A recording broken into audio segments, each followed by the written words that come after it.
చాలా రోజుల ముందు జరిగిన ఒక కథ. ఒక దట్టమైన అడవిలో ఒక చెట్టు కొమ్మ మీద ఒక గూడు ఉండేది. అందులో హంస యొక్క కుటుంబం జీవించేది. వాళ్ళకి ఒక బిడ్డ పుట్టాడు. అది పుట్టుకతోనే నల్లగా ఉంది. అది పుట్టినప్పటి నుంచి వాళ్ళ అమ్మ నాన్న దాన్ని ఎప్పుడూ తిడుతూనే ఉండేవాళ్ళు.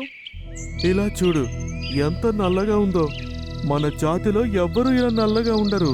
మరి ఇది ఎలా వచ్చింది? ఏవండి, సరిగ్గా చెప్పారు.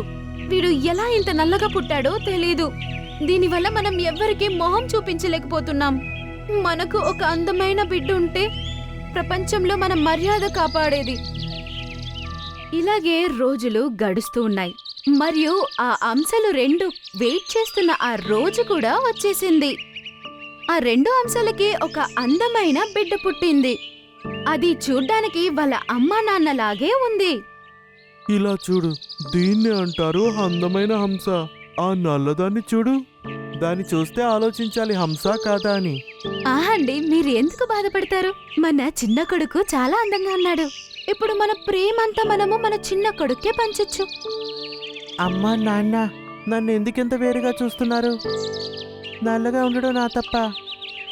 నోరుమోయ్, నీ వల్లే మమ్మల్ని అందరూ ఆట పట్టిస్తున్నారు. నువ్వు మా కొడుకుని చెప్పుకోవడానికి సిగ్గుగా ఉంది. నల్ల హంస ఏడుస్తూ ఆకాశం వైపు ఎగిరి వెళ్ళిపోతుంది.